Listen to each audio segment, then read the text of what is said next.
सच्ची मानिए, यदि आप चाहेंगे नाम जप से तो रोग को मिटा देंगे,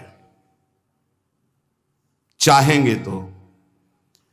पूरे धन्वंतरी जी ने आयुर्वेद का शोध करके देखा तो जो औषधियों में शक्ति पाई गई उससे लाखों गुना बढ़कर के रोग मिटाने की शक्ति भगवान के नाम में पाई गई। जैसे किसी वैज्ञानिक कैंसर के विशेषज्ञ जब उन्होंने सरकार की बात सुनी कि दतून करते हैं ऐसे, तो उन्होंने कहा इसका विज्ञान सपोर्ट नहीं करता है, क्योंकि विज्ञान प्राकृतिक बुद्धि का सपोर्ट करता है। भजन बल से वो किसी के रोग नष्ट नहीं करते थे, बहुत दैन्यता से वो रोग, तो दया आ गई, करुणा आ गई, उस रोग को अपने ऊपर ले लिया और उसके रोग की निवृत्ति कर दी। जैसे भाई जी को करुणा आई, राधा बाबा के रोग को अपने ऊपर ले लिया, उनको रोग की निवृत्ति कर दी। ऐसे महापुरुष जन कर, नाम से वो अपने रोग नहीं मिटा सकते थे क्या? अपना पैर कटवा लिया, अपना नहीं करते, क्योंकि लिया है उन्होंने स्वीकार। यही तो संत महापुरुषों की महिमा गाई गई है कि वो दूसरों के लिए अपने कष्ट को बढ़ा देते हैं और उनको पता नहीं है, उनको पता भी नहीं चल। राधा बाबा को तो श्री कृष्ण चंद्र जी ने कहा कि जो भाई जी महीनों से अस्पताल में पड़े, ठीक नहीं हो रहे, वो आपका प्रारब्ध भोग रहे। तब बाबा जा करके बोले, भाई जी ने कहा क्यों व्यर्थ की बात कर। जब उन्होंने कहा नहीं श्री कृष्ण ने कहा है, तो उनका बाबा हमें कोई फर्क नहीं पड़ता, लेकिन आपको फर्क पड़ जाता, इसलिए हमने प्रारब्ध को आपके स्वयं ले लिया है।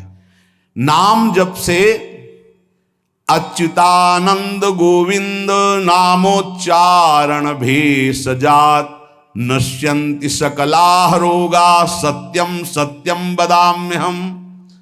अब आप एक प्रसंग पर ध्यान दीजिए, महाप्रभु चैतन्य देव के जब तीर्थ याटन में महाप्रभु चैतन्य देव विचरण कर रहे थे तो एक नगर में गए, जहां जाते थे हजारों लाखों लोग उनके दर्शन के लिए दौड़ पड़ते थे। महाप्रभु साक्षात प्रेम मूर्ति, और भगवान करुणा करके ऐसे रूपों में आते हैं जगत मंगल करने के लिए। हरि बोल, तो पूरा समुदाय भावावेश में हो जाता, हरि बोल, मोर प्राणनाथ कृष्ण, अश्रुप्रवाह, तो सब विकल हो जाते। जैसे भरत जी चित्रकूट में सिया राम, तो पूरा चित्रकूट मानो सिया राम में हो गया हो। उस नगर के लोग परमानंद का लाभ लिए, महाप्रभु चैतन्य देव चल दिए। तो एक वासुदेव कुष्ठी थे जिनके गलित कुष्ठ शरीर में था, वो चल नहीं सकते थे, तो घुटनों के बले से रगड़ रगड़ करके वहां आए। जब वहां आए तो भीड़ लगभग जा रही थी, तो उनका कहाँ गए वो सन्यासी महापुरुष जिनके सब दर्शन करने आ रहे थे, मैं नीच भी दर्शन करने आया, कहाँ गए? बोले वो तो चले गए। बहुत विकल हुए, रो पड़े कि वैसे ही दुर्दशा भोग रहा हूं, एक बार नाम सुना था, दर्शन पाने के लिए आया, वो तो चले गए, हाय अब कैसे, मैं चल भी नहीं सकता, दौड़ भी नहीं सकता। इतनी विकलता कि महाप्रभु एकदम खड़े हो गए और दौड़ पड़े वापस और लौट करके आए। ओ जे देखा सामने गौर वर्ण गौरांग महाप्रभु, चिल्ला कर रो पड़े, अरे करुणा में प्रभु। बोले सिर्फ आपके लिए आया हूं, सिर्फ आप। अब आप देखिए, महाप्रभु ने पकड़कर खड़ा किया, वो रो रहा, छुओ मत, मेरे शरीर में पीप है, दुर्गंध है, प्रभु मैं नीच हूं, छूने लायक नहीं। प्रभु ने खड़ा किया और ऐसे जीव ही गले से लगाया, वो तो चीख पड़ा, प्रभु आपके इस परम पावन देह के स्पर्श लायक ये दे नहीं, नाथ आपके शरीर में पीप लग जाएगी। महाप्रभु ने बिल्कुल नहीं सुना और ऐसे गले से लगाया और कहा, तुम्हारे स्पर्श से श्री कृष्ण के आलिंगन का सुख मिल रहा है। जे भी आंख खोलकर वासुदेव कुष्ठी ने देखा तो कहीं कोई कुष्ठ नहीं। वैज्ञानिक मानेंगे इसे? आप चैतन्य चरित्र में पढ़ लीजिए, जे भी महाप्रभु चैतन्य देव ने आलिंगन किया, एक भी कुष्ठ का दाग नहीं रह गया। क्या हुआ? कृष्ण नाम का प्रभाव। एक आत्महत्या करने जा रहे थे, गलित कुष्ठ था, भाई जी के पावन चरित्र में पढ़ लीजिए, तो कंबल ढके हुए उनको किसी ने कहा कि मरने से पहले एक बार भाई जी के पास चले जाओ, ऐसे महापुरुष के दर्शन करके ही मरो जब तुम्हें मरना ही है तो। पर एक बार उनका उद्देश्य था कि भाई जी के पास जाएगा तो इसका विचार बदल जाएगा, आत्महत्या का जो है ये विचार नहीं रहेगा।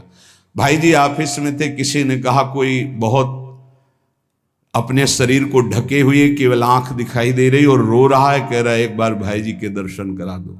भाई जी तत्काल भावावेश में हो गए और बुलाया, हाँ क्या सेवा करे, क्या बात, आप क्यों रो रहे हैं?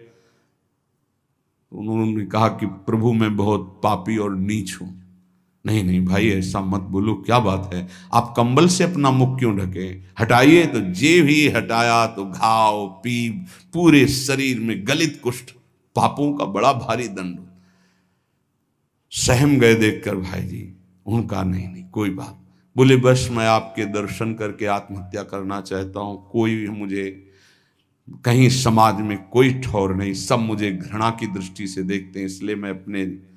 भाई जी ने कहा नहीं नहीं नहीं, तुम्हारे ऊपर श्री कृष्ण की कृपा है, ऐसे जे ही आलिंगन किया कुष्ठ गायब, चरित्र में पढ़ ले। क्यों? क्योंकि नाम जप है, संकल्प किया उसके, संपूर्ण पाप नष्ट हुए, भस्म हुए, रोग गायब। रोग कहां से होता है? पाप का दंड है रोग, खत्म हो गया।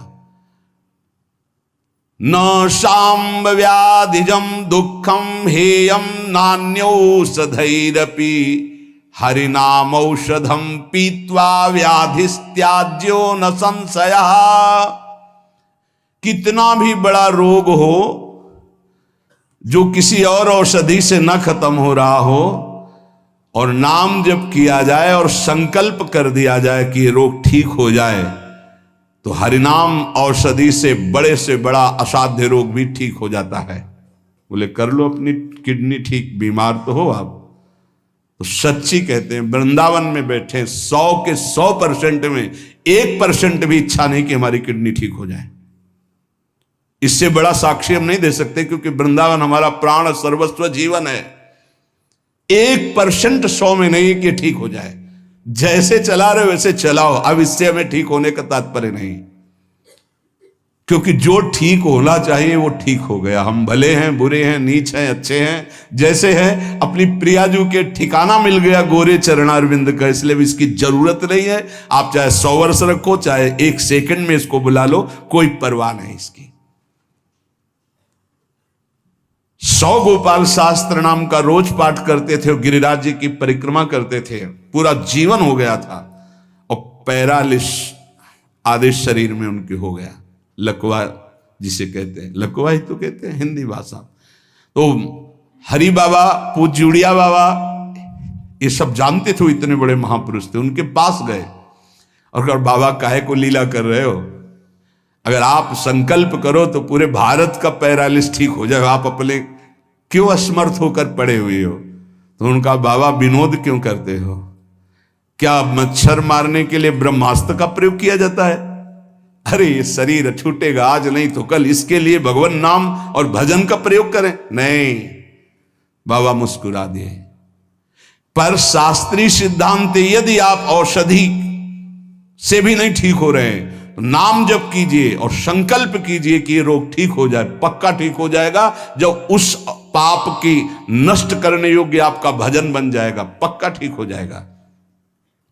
आधयो व्याधयो यस्य स्मरणान्नाम कीर्तनात् तदैव विलयम यान्ति तमनंतम नमाम्यहम। जिनके स्मरण और नाम कीर्तन से संपूर्ण मानसिक चिंताएं, शारीरिक रोग और भी व्याधियां, वो सब नष्ट हो जाएंगी नाम से। मानसिक चिंताएं, कई लोग ऐसे आए कि मैं डिप्रेशन में था, जब से प्रवचन सुना, राधा राधा जपा, सब खत्म हो गया। बाहर से सुनकर राधा राधा खत्म हो जाए, अगर आपको कहीं ऐसा है, इसका मतलब आप बात ही नहीं सुन रहे, नाम ही नहीं जप रहे। अरे नाचने का मन होता है। आधयो व्याधयो यस्य स्मरणान्नाम कीर्तनात्, कोई भी मानसिक या शारीरिक कष्ट उसे व्यापता ही नहीं जो नाम जप कर रहा है।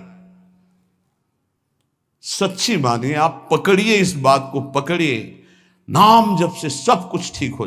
एक बहुत डिप्रेशन में यहीं आए हुए थे, उनको हमने बताया सबके जूते साफ करो, यहां सबकी पादुका साफ करो, वाणी पाठ में बैठो और पाओ श्री जी की जूठन, ठीक हो जाओगे। ये कोई आशीर्वाद नहीं था, ये पाप नष्ट करने की प्रक्रिया थी। जब आप सबकी पादुका साफ करोगे तो आपके सारे पाप नष्ट हो जाएंगे। पर देहाभिमान प्रबल, पादुका हम सबकी, ये बहुत बड़ी बात है। बड़े सौभाग्यशाली जिनको ये रहस्य पता चल जाए कि सब संतों के बाथरूम साफ करने का अवसर मिले, पादुका साफ करने का अवसर मिले, जूठन फेंकने का अवसर मिले, तो अहो भाग्य, जीत गए आप इस माया पर यह बात सबकी समझ में नहीं आएगी, क्योंकि अभिमान नष्ट होता है। जिस समय आप दूसरों की पादुका साफ करेंगे उस समय आपके पाप और अभिमान दोनों का नाश हो जाएगा। पर ये बहुत कठिन बात है, बहुत कठिन बात है। सब लोग खड़े हैं और आप उनकी पादुकाएं, और कोई कठिन बात नहीं। आप गुरुद्वारा जो साहब कहते हो, वहां चाहे आप जितने बड़े पदाधिकारी हो, वहां अगर सेवक हो तो वहां पहले जोरी सेवा मिलती, पादुका की सेवा करो, और सब करते हैं। सर्वरोगोपशमनम सर्वोपद्रवनाशनम शांतिदम सर्वरिष्टानाम हरे नामानुकीर्तनम। गंगा के किनारे पूज्य हरि बाबा विचरण कर रहे थे तो 10 गांव के लोग एकत्रित होकर आए और कहा, बाबा गंगा जी जब बढ़ती तो पूरा हाहाकार मच जाता है, हमारे खेत बह जाते हैं, गांव पूरा जीना मुश्किल हो जाता है। ना कोई इस बात को समझ पा रहा है और ना हम में कोई सामर्थ्य है। बाबा कृपा करो, आपके पास तो बहुत लोग आते रहते हैं। हरि बाबा विश्व प्रसिद्ध महापुरुष थे, उड़िया बाबा सदैव साथ रहते थे। अनूप शहर, हरि बाबा ने सबकी करुण पुकार सुनी तो बाबा ने कहा, हाँ हमारे पास एक बहुत बड़ा पावर है, नाम। सुनो, सबको साथ देना पड़ेगा। क्या? बोले बालू का बांध बांधेंगे। हमारे पास पैसा नहीं, हमारा कोई सहयोग नहीं, तो हम बालू का बांध। तो बोले बालू का बांध गंगा जी? बोले जहां नाम जप करके तसला रख दोगे बालू का, गंगा जी चाहे जितनी बाढ़े उसको काट नहीं सकती। तो जानते हो अब तो बहुत बड़ा बांध बना हुआ है, उसको हरि बाबा बांध से ही कहते हैं, हरि बाबा के नाम से ही बांध। पर बाबा ने पहला बांध जानते हो काहे को बनवाया? बालू का, भर भर के बालू, नाम उच्चारण हो रहा है, हरे कृष्ण हरे कृष्ण। बाबा यह कीर्तन करवाते थे और ऐसे तसला फावड़े में भरा जा रहा है, कृष्ण कृष्ण कृष्ण, और रखा जाता कृष्ण। बोले गंगा जी की सामर्थ्य नहीं कि काट दें। ऐसा ही हुआ, गंगा जी बहुत बढ़ी पर दिशा बदल दी, बांध का स्पर्श ही नहीं हुआ। और आगे चलकर जब पता चला कि बाबा ने ऐसा बांध, तो फिर सब मिलकर सरकार ने भी बहुत सुंदर बांध बना हुआ है और वहां आज भी कीर्तन अखंड चलता रहता है। बहुत बड़े बड़े महापुरुष वहां बैठ करके साधन भजन भी किए। हरि बाबा, उड़िया बाबा जब थे तो भाई जी महाराज, बड़े बड़े संत जाकर वहां सत्संग करते थे। नाम का प्रभाव गंगा जी ने नहीं स्पर्श किया, उस बांध को जो बालू का बांध दिया गया। आप समझते क्या है? नाम में अपार। कैसे कोई वैज्ञानिक मानेगा इस बात को कि ये नाम का प्रभाव। रोज नाम कीर्तन में वर्षों से एक भक्त जाते थे। बाबा ने पूछा, देखो अगर संत किसी को पूछते हैं तो आप ये समझ लो कि आपके जन्म जन्मांतरों के सुकृत सफल हो गए कि आप उनकी स्मृति में हैं। वैसे तो दृष्टि नहीं जाती, पर सब जब जहां अपनापन हो जाता है दृष्टि, वो भगत नहीं दिखाई दे रहे तो उनका प्रभु तो आज ही पधार गए बिना कीर्तन के। ये कोई 200-400 वर्ष नहीं हुए हरि बाबा को गए, भी बहुत 60-70 वर्ष हुए होंगे। उड़िया बाबा, हरि बाबा, भाई जी सब एक समकालीन महापुरुष है। तो उनका बाबा, उनका तो विमान बन रहा है, वो तो दाह संस्कार के लिए ले जाए जाएंगे। बोले नहीं, पहले विमान यहां लाओ। बाबा घंटा बजा करके बोलते, हरि बोल। मारा घंटा में ध्वनि हरि बोल का, विमान की रस्सी खोल दो। 2-4 बार घंटा जे भी बजा उठ के बैठ गया, बोले ये कीर्तन के बिना कैसे जा रहे हो? अब आप ये वैज्ञानिक कोई मानेगा? ऐसा कैसे हो सकता है? अरे कर तुम अकर तुम अन्यथा कर तुम, जहां सुई का धागा नहीं जाता वहां से अनंत ब्रह्मांड पार कर दे, उसे परमात्मा कहते हैं, उसे भगवान कहते हैं। कीर्तन हुआ, बोले अब जाओ जाओ हमारे हरि के पास। तत्काल मूर्छाई, शरीर छूटा, विमान पे चिता। ये हजारों की भीड़ के बीच में हुआ, कोई अकेले एकांत में नहीं हुआ। कई लोगों को प्रश्न हुआ कि बाबा की वास्तविक किडनी खराब है। किडनी के मरीज नहीं है, शरीर किडनी का मरीज है। लेकिन जब हम होते हैं तब किडनी के मरीज नहीं होते, और जब किडनी के मरीज होते तो हम नहीं होते, ध्यान रखना। अब ये तुम समझो, समझ पाओ तो समझ लो। इस समय हम मरीज नहीं हैं, इस समय डॉक्टर हैं हम। अभी जब इससे उतरेंगे तो मरीज हो जाएंगे, पकड़ लेंगे लोग, वहां खड़े करेंगे। ऐसे बैठे रहना, चलता रहेगा। ये केवल राधा नाम का प्रभाव समझो, ये केवल राधा प्रताप है, श्री जी का प्रताप है, ये नाम प्रताप है। जब साधु नहीं रहता ना तो उसकी जीवनी में लिखा जाता है, तो बोले अच्छा ऐसा था, और जब सामने है तब समझ में नहीं आता, माया समझने नहीं देती। यही माया का है कि जब तक श्री कृष्ण चंद्रजू अपने परिकर में रहे द्वारिकापुरी में, तो जल्दी कोई जान ही नहीं पाया कि ये द्वारिकाधीश बने हुए अनंत ब्रह्मांडों के स्वामी हैं। पक्का ऐसे भगवान और भक्तों की लीलाएं होती हैं। सच्ची कह रहा हूं, ये हमारी कोई महिमा नहीं, ये राधा प्रताप है कि कैसी भी परिस्थिति हो, ये जस गवाना ये उनके प्रताप से हो।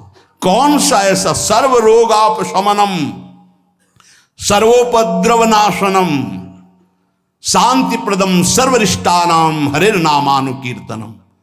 कोई भी अरिष्ट ग्रह नक्षत्र भूत प्रेत, लोग कहते हैं हमारे घरों में बाहरी चक्कर है, 1 घंटा का नाम कीर्तन करवाओ, कोई चक्कर रह जाए तो बताना। नाम कीर्तन नहीं करवाओगे, पक्का हमें पता है। इसमें श्रद्धा हो सकती है तुम्हारी कि ले जाओ ये गाड़ देना घर में, लेकिन नाम कीर्तन जो लोक परलोक सर्व पाप का नाश करने वाला, नाम संकीर्तनम यस्य सर्व पाप प्रणाशनम, जहां तक नाम कीर्तन जाएगा वहां तक सबका मंगल होगा। मीरा जी को एक भूतिया घर में रखा गया कि अब ऐसे नहीं मरी तो यहां तो भूत ही मार डालेंगे। मीरा जी ने गिरधर को विराजमान करके जे भी धूप आरती की, और धूप की गंध जितने भूतों को लगी सब परम पद के अधिकारी बन गए, सब परम पद के अधिकारी। क्या भगवत आराधना, कौन सा ऐसा अरिष्ट है जिसका नाश ना हो जाए, लेकिन कोई समझते नहीं। राधा राधा राधा, नाम के बल से, भगवत चिंतन के बल से सब कुछ ठीक हो जाता है। सच्ची कह रहे, सब कुछ ठीक हो जाता है। संकीर्तमानो भगवान अनंतः। एक बार जो हमारे सन्यासी गुरुदेव भगवान थे, बिल्कुल साधारण बात, गांव के लोग, महाराज जी हमारी भैंस बहुत बीमार हो, वो मर गई तो हम गरीब आदमी मरी जाएंगे, क्योंकि उसी के दूध से परिवार चलता है। हम छोटे थे, गुरुजी के पास नीचे बैठे थे, गुरुजी तखत में थे। अरे भैया हम तो कोई पशु के डॉक्टर थोड़ी हैं। कहा स्वामी जी हमें पता है आप कर सकते हो, एक अपनापन होता है। तो ऐसे नारियल का कमंडल रखा था, उनका नारायण नारायण नारायण कटोरी में डाला और कहा लो भैंस को पिला देना। अरे भैंस ठीक हो गई। अब जितने भैंस और गाय के थे सब वहां भीड़ लगने लगी। गुरुजी ने कहा भैया पशु के डॉक्टर थोड़ी, वो बेचारा गरीब आदमी था, ऐसा कह रहा। संकल्प कर ले और संत कह दे तो क्या नहीं हो सकता, क्या नहीं हो सकता। जाओ तुम्हारा मंगल हो जाए, तो उनके पास भजन है, उसके बल से मंगल हो जाता है। ऐसा थोड़ी कि वो कोई सिद्धि जानते कि तुम्हारा रोग नष्ट कर देंगे, जाओ तुम्हारा मंगल हो जाए। उनके पास नाम बल है, उससे हो जाता है। जब अनंत महिमाशाली भगवान का नाम जब किया जाता है तो नाम चित्त का मार्जन करके, जैसे सूर्य उदय होता है तो अंधकार नष्ट हो जाता है, ऐसे हृदय में ज्ञान प्रकाशित कर देता है। इतना नहीं कि वो पाप नष्ट कर देता है, विघ्न नष्ट कर देता है, विशुद्ध ज्ञान प्रकाशित कर देता है। नातः परम कर्मा निबंध कृंतनम मुमुक्षताम तीर्थ पदानुकीर्तनात् नायत पुनः कर्म सुसज्जते मनो रजस्तमोभ्याम कलिलम तथोन्यथा। एक बड़ा रहस्य की बात इसमें कह रहे, जो हमारा प्रारब्ध भोग है ना, नाम से इसको 1 मिनट में मिटाया जा सकता है, किसी के भी, अपने या दूसरे के। लेकिन हम बहुत बड़ा प्रारब्ध मिटा रहे हैं। अनंत जन्मों के कर्म संस्कार जो हमें बार बार जन्म मरण के चक्र में फंसाते, वो आखिरी जन्म होना है, इसलिए इस शरीर के प्रारब्ध तो सह लेते हैं, और आगे के जितने हो, पीछे के जितने हो, सबको भस्म करके भगवत प्राप्ति कर लेते हैं। इस रहस्य के कारण बड़े बड़े संत अपने शरीर के प्रारब्ध को नहीं मिटाते हैं। यद्यपि सामर्थ्य उनमें है, ऐसा नहीं कि वो नहीं मिटा सकते, बड़ी सामर्थ्य है। कैसी कैसी सामर्थ्य भाई जी महाराज के चरित्र में पढ़ करके आप देखो, अभी कोई बहुत वर्ष थोड़ी हो गए भाई जी को अंतर ध्यान हुए। कैसी कैसी सामर्थ्य सिद्ध महापुरुषों में हुई है नाम के बल से। लेकिन उनके शरीर में, जिस दिन बाबा का शरीर पूरा होना था, अंतिम समय था, सुबह उठे, ऐसे सत्संग हाल में आए और कहा आज तो श्मशान होगा। किसी को समझ में नहीं आ रहा था, बोले आज श्मशान होगा, किसी को समझ नहीं। अपने आप बैठ गए। जो भागवती कथा कह रहे थे आनंद चैतन्य ब्रह्मचारी, उनसे कहा कि आप रुको, और 2 श्लोकों की व्याख्या की। यद्यपि आत्मा का जन्म मरण नहीं होता, अजन्मा है, अविनाशी है। दूसरा, जिसका जन्म होता है उसका मरण निश्चित होता है, इस शरीर का। व्याख्या की, पद्मासन लगा के बैठ गए, कहा शुरू करो। किसी को कुछ समझ में नहीं आ रहा। 5 मिनट बाद ही घटना घटती है। आश्रम में ही रहने वाला ठाकुरदास या भगवान दास, जो भी उसका नाम हो, ऐसे नाम था, वो आया और कहा मोर पंख नहीं, तुम नहीं।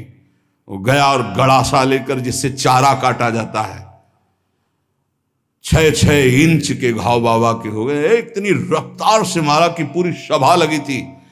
पार्षदों को तो कुछ होश ही नहीं कि हो क्या रहा। सामने एक बुढ़िया माई बैठी थी, वो दौड़ गई और ऐसे पकड़, बुढ़िया माई उसको ऐसे पकड़ लिया। तब पकड़ते पकड़ते भी 5-6 गड़ा से बाबा के फव्वारे खून के से, और आखिरी बाबा के मुख से निकला ओ शांत। हृदय विदीर्ण हो गया कि अरे ये क्या लीला है। क्या वो जान नहीं रहे थे कि ये होने वाला है। पूज्य स्वामी श्री मग्नानंद सरस्वती जी महाराज, हमने बताया है, सुबह बैठे और कहा सुनो, जैसे शरीर हमारा छूटे ना, एक ऐसा बॉक्स जैसा बनाना, और उसमें पधराते समय सोचना कि भगवान विष्णु अपनी शेषशैया पर शयन करने जा रहे हैं और गंगा में प्रवाहित कर देना। अच्छा भाई, तो तुम लोगों में कौन कौन हमारे साथ चलेगा? अपने शिष्यों से कहा। तो सबसे बड़े शिष्य शिवानंद स्वामी थे। तो उनका सरकार जहां आप हो, हम बोले नहीं, तुम नहीं, तुम विज्ञ हो, समस्त हमारा आंतरिक ज्ञान तुम्हें प्राप्त हो चुका है, तुम जन समुदाय को ज्ञान प्रदान करोगे। और कौन कौन चलेगा? तो 10 लोगों ने कहा कि आपके साथ ही हम चलेंगे। ये किसी को पता नहीं था कि आज ही घटना घटने वाली है। ठीक है। ठीक 2 बजे बाबा सरकार लघु शंका के लिए निकलते थे, आसन से हटकर, फिर आसन में बैठ जाते थे। जेवी लघु शंका के निकले तो एक बावरा आदमी जो वहीं आश्रम में ही आकर के टिका था, सबको लगता था ये कुछ खतरा पैदा करेगा। वो गांजा पीता था, कुल्हाड़ रखता था साथ। बाबा सरकार रोज अपने भोग से दूध उसे पिलाते थे। जेवी लघु शंका को निकले 8-10 कुल्हाड़, ऐसे महापुरुष के जो अस्थि मात्र हो रहे शरीरा, योग के पुंज एक ही समय में कई जगह पाए गए। ऐसे सिद्ध महापुरुष मग्नानंद सरस्वती जी महाराज एक ही समय में कई जगह पाए गए। बाबा सरकार को लहू लुहान हो गया। आए उस स्थिति में सब अधकटे अंग सिद्धासन में बैठ गए।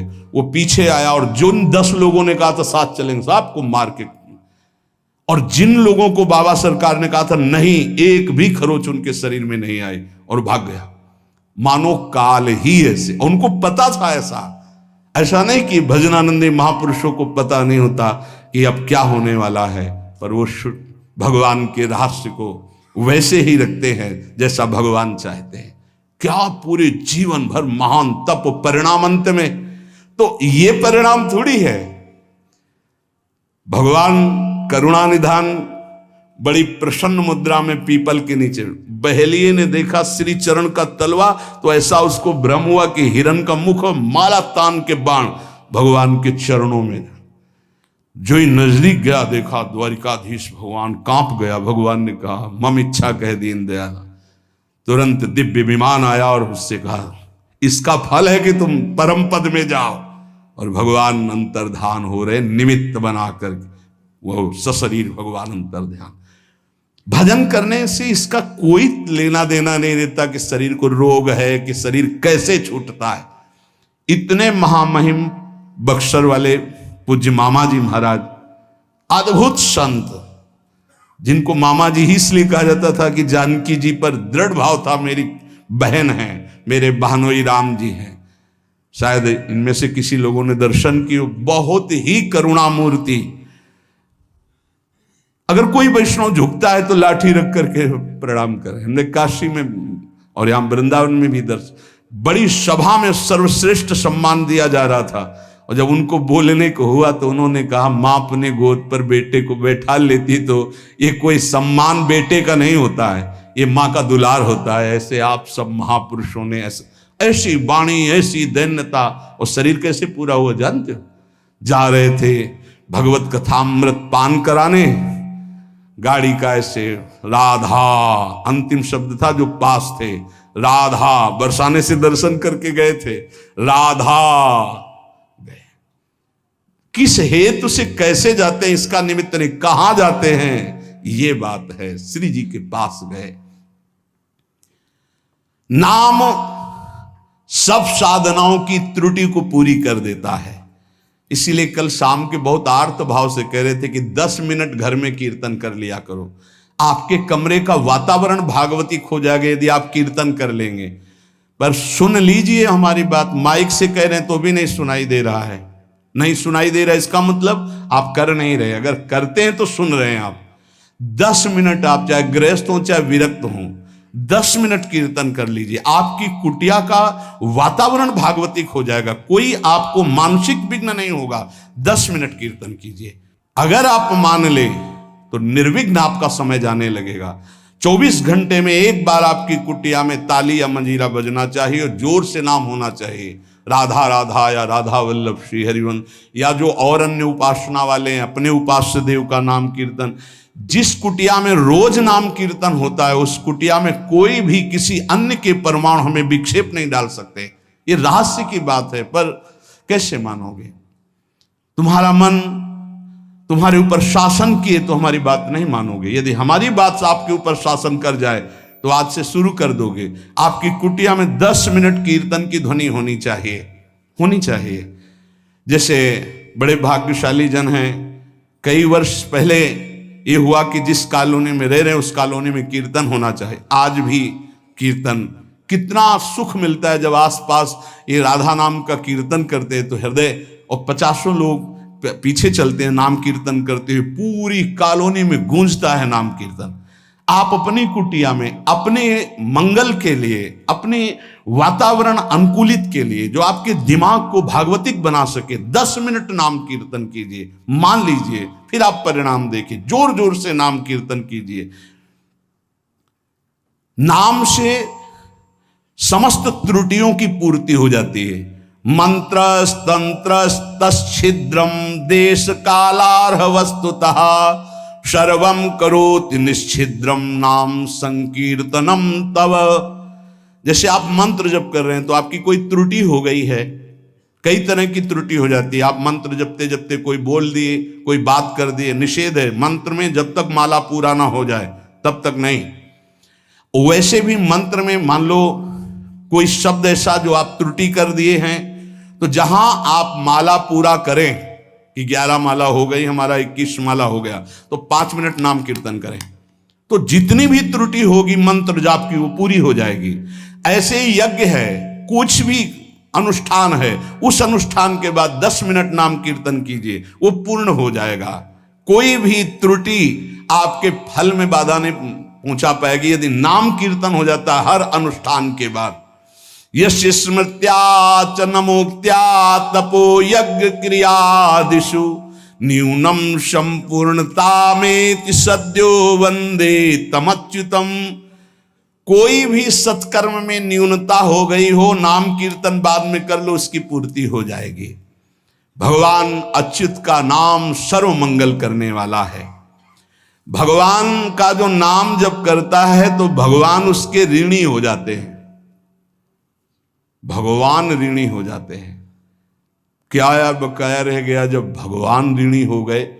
आप राधा राधा राधा प्रियालाल ऋणी हो जाएंगे।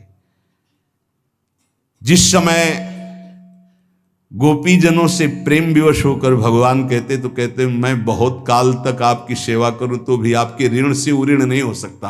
क्यों? क्योंकि हर समय गोपी नाम जप कर रहे हैं, हर समय प्रभु का चिंतन कर रहे हैं। ये जीवन का परम साधन, परम लाभ है यही। गीत्वा च मम नामानि नर्तयेन् मम सन्निधौ इदं ब्रवीमि ते सत्यम कृतोहम तेन चार्जुन। ये जैसे नृत्य होता है ना, तो जो दुर्भागी है ना वो उपहास करते हैं हर वैष्णव के नृत्य को। भगवान यह कह रहे हैं गीत्वा च मम नामानि नर्तयेन् मम सन्निधौ। मीरा जी पूरी रात रात नृत्य करती थी गिरधर के सामने कीर्तन करते हुए। ये अपने लोग जो राधा राधा नाम कीर्तन करके नृत्य करते, तो गीत्वा च मम नामानि, जो मेरे नाम का गायन करते हुए, नर्तयेन् मम सन्निधौ, मेरे सानिध्य में नृत्य करता है, तो इदम ब्रवीमि ते सत्यम। वैसे भगवान के वचन सत्य होते हैं, पर यहां प्रमाणित कर रहे हैं मैं सत्य कहता हूं, कृतोहम तेन अर्जुन, मैं बिक जाता हूं उनके लिए। ये लो, भगवान को खरीदने का उपाय नाम कीर्तन करते हुए भगवान के सामने नृत्य करना। मैं उनका बिका हुआ दास हो जाता हूं। अच्युत भगवान, अजित भगवान कह रहे हैं जितम तेन जितम तेन जितम तेनेति निश्चितम जिह्वाग्रे वर्तते यस्य हरिरित्यक्षरद्वयम्। मैं उसके हाथ बिक जाता हूं, बिक जाता हूं, बिक जाता हूं, मुझे वो जीत लेता है, जीत लेता है, जीत लेता है 3 बार। किसका? बोले जिसकी जिह्वा के अग्रभाग पर मेरा नाम विराजमान रहता है। जीत गया हो, मेरे से जीत गया। माया से जीतने की क्या बात। चाहे जिस देश में हो, चाहे जिस स्थान में हो, चाहे जैसी अवस्था में हो, अपवित्र ही क्यों ना हो, यदि नाम कीर्तन कर रहे हो, मुख जूठा है, शरीर अपवित्र है, अपवित्र देश में हो, कहीं भी, तो बोले न देश नियमस्तस्मिन् न काल नियमस्तथा नोच्छिष्टेपि निषेधोस्ति श्री हरिर्नाम निलुब्धक। यदि मुंह जूठा है और मंत्र जप कर रहे हो तो ठीक नहीं है, नियम विरुद्धाचरण है, ये गलती है, चूक है। लेकिन मुंह जूठा है और राधा राधा, कोई अपराध नहीं। नाम कीर्तन में अपवित्र दशा, मुंह जूठा हो जाना, वस्त्र अपवित्र होना, या अपवित्र काल, अपवित्र स्थान, अपवित्र देश, इसका कोई मतलब नहीं। नाम के लिए, कोई मंत्र के लिए फिर आ जाता है।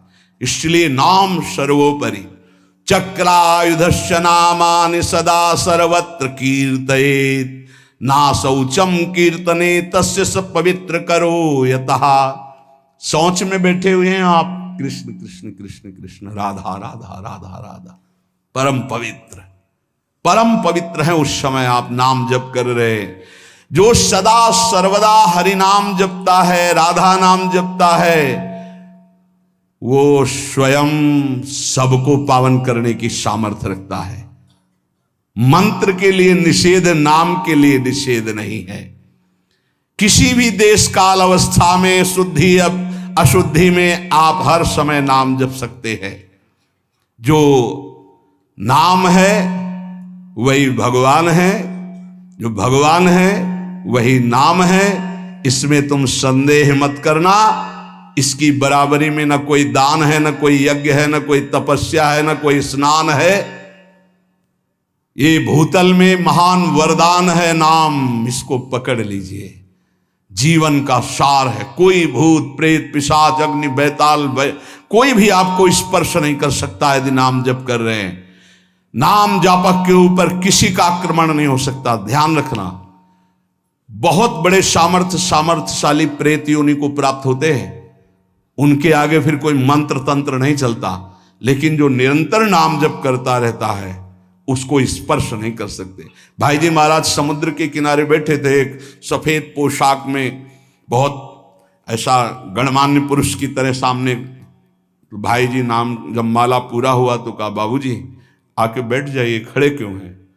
उनका डरना नहीं। बोले क्यों डरेंगे, आप तो सभ्य पुरुष की पोशाक धारण किए। तो बोले मैं मनुष्य नहीं हूं, मैं प्रेत हूं। भाई जी ने कहा कोई बात नहीं। बोले मैं आपके बराबर नहीं बैठ सकता, मेरी हिम्मत नहीं थी कि मैं आपको टोक सकता, लेकिन आपने टोका तब मैं आपसे बात कर रहा हूं, मेरा उद्धार कर दीजिए। तो उन्होंने कहा कि गीता के श्लोक गायन करने से प्रेत योनि से मुक्त हो जाता है। बोले पूरी कंठस्थ है, सुनाऊं आपको पूरी गीता प्रेत?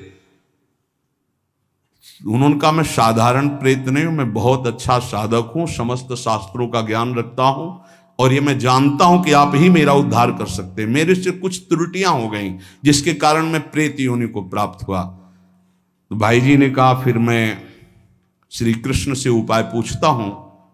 तो उन्होंने कहा आप जब याद करोगे मैं आपके सामने उपस्थित हो जाऊंगा, आप मेरा कल्याण कर दीजिए। बहुत सी प्रेत योनि की और प्रेत लोक की बातें भाई जी से उनकी हुई। भाई जी ने उनका नाम में बड़ी सामर्थ्य है, इसलिए सबसे प्रार्थना है मानसिक रोग डिप्रेशन से निवृत्ति के लिए, शारीरिक रोगों को सहने की सामर्थ्य या निपटाने के लिए, और लौकिक कामनाओं की पूर्ति के लिए या पारलौकिक कामनाओं की पूर्ति के लिए या परम पद के लिए या शुद्ध ज्ञान के लिए या भगवत प्रेम के लिए, जो भी आपको चाहिए वो सब नाम से प्राप्त हो जाएगा। पर जैसे 1 करोड़ के हीरा का आपको हार लेना है तो 1 करोड़ होना चाहिए, 10 रुपये में नहीं मिलेगा। ऐसे ही आपको जो कामना है उसके अनुसार पहले नाम जप करो, पाप नष्ट हो, और उस कामना की पूर्ति निश्चित हो जाएगी, निश्चित, आप पक्का समझ लीजिए। इसलिए प्रार्थना है किसी भी परिस्थिति में नाम को मत छोड़िएगा। भले आपको ऐसा लग रहा हो कि आपकी कामना पूर्ति नहीं हो रही, लेकिन वो होगा।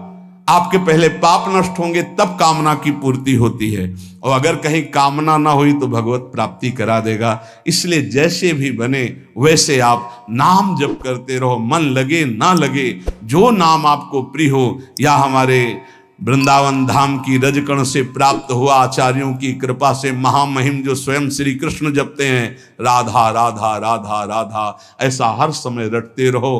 परम कृपालु राधा नाम आपको दिव्य बना देगा, प्रियालाल की प्राप्ति करा देगा। शेष चर्चा आगे। श्री राधा वल्लभ लाल की।